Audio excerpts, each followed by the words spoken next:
Hey guys, welcome back. I got an email the other day from a client who had purchased his first watch, not only from Watch Cage, but it was his first automatic watch ever. He said, "John, thank you so much. I love the watch. However, I have no idea how to wind and set it." And I think being an online business, I kind of take for granted that I used to sell watches to people in person and then educate them on how to not only to wind and set their watch, but also take care of their watch going forward. So I figured it'd be a great opportunity to do a very simple video for what some of you may find to be very elementary. However, it's really on just how to properly wind and set your watch, or at least the way I wind and set my watch. So I'm going to turn the camera around, we're going to get over to the table over here. I'll go through the winding and setting process on a couple of different watches. So I've just taken the NTH Santa Cruz out of its packaging. It's a brand new watch. You can see that the second hand is not moving whatsoever.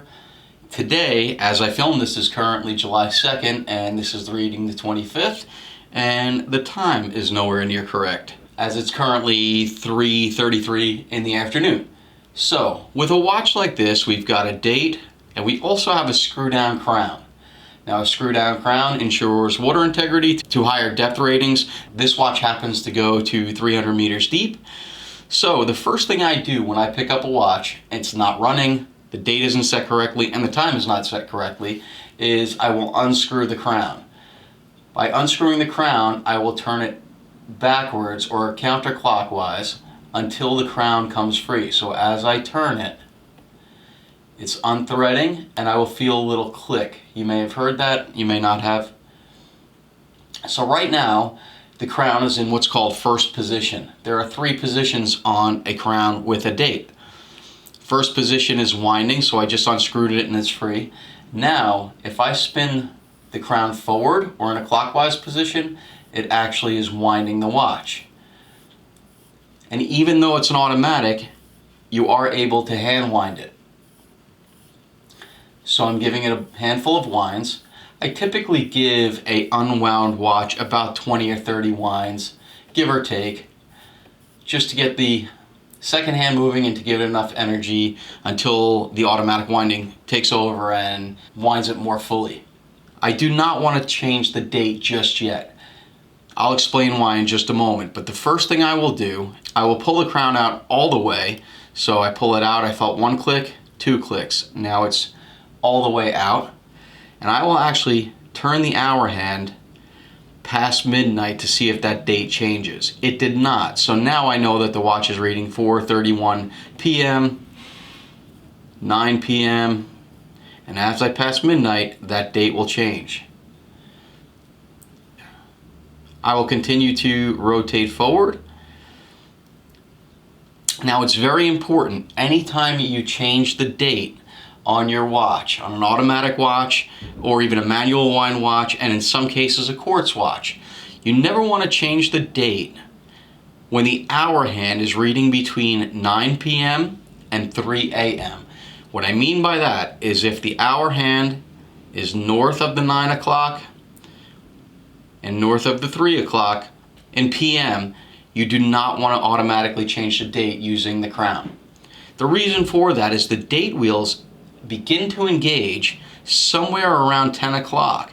The date will change at midnight, but by the time that date mechanism disengages, it's generally around 2 o'clock. Now this can vary from watch to watch, but as a rule of thumb, you always want to make sure that the hour hand is never reading between 9 p.m. and 3 a.m.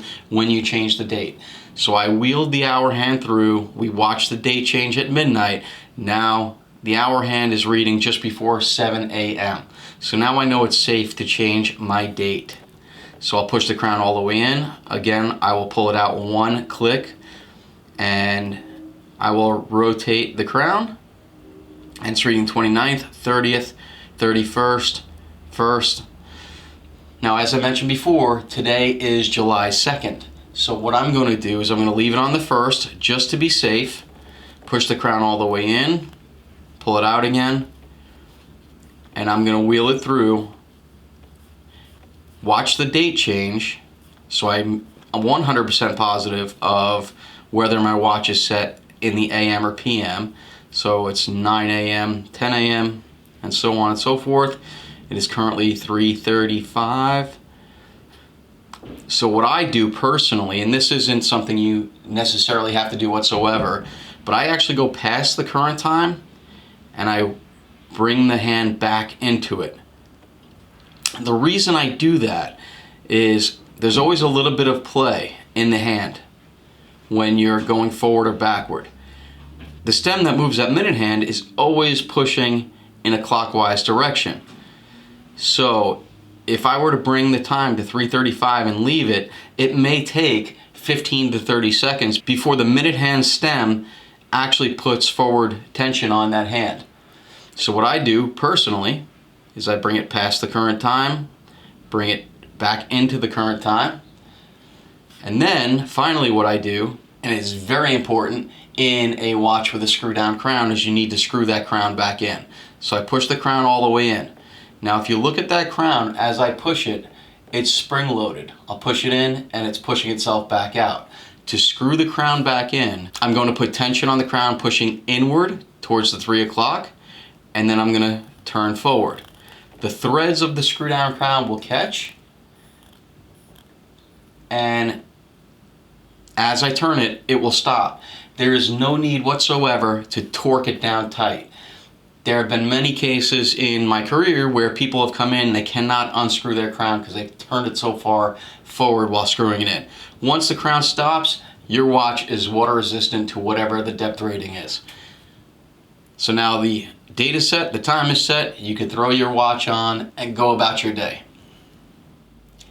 In the event your watch does not have a date, like the Nazario Zorro that I'm wearing, it's a very, very similar process. You just don't have to do the date mechanism. So again, I'm going to unscrew the crown. It's in that first position, it's free. I'm going to give it a few winds. Now in this particular watch, this has a Miyota 9039 which does not have a date. It also doesn't have the ghost position, meaning there is only one position when you pull the crown out.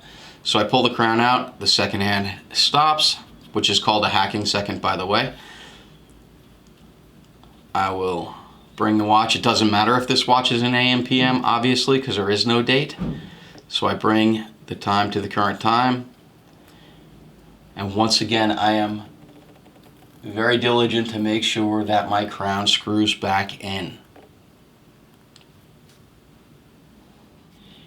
In the event you have a watch that does not have a screw down crown, such as the Dorenzo DRZ02, this watch does not have a screw down crown, and in this particular case does not have a date. Without a screw down crown, this watch is already in the winding position. So without having to unscrew or screw the crown in, I'm just giving it a handful of winds here. Pull the crown out to set the time. Again, I always go past and bring it back in, and you push the crown back in. Simple as that. So I hope that was helpful and easy enough to understand. If you have any questions whatsoever, feel free to leave them in the comment section below or email me at john@watchgauge.com. As always, don't forget to like this video if you did enjoy it. Make sure you subscribe to this channel, as well as hit that little bell notification down below. That will alert you every time a new video comes up on the Watch Gauge channel. Follow us on Instagram, and as always, thank you guys so much for your support. I genuinely appreciate it.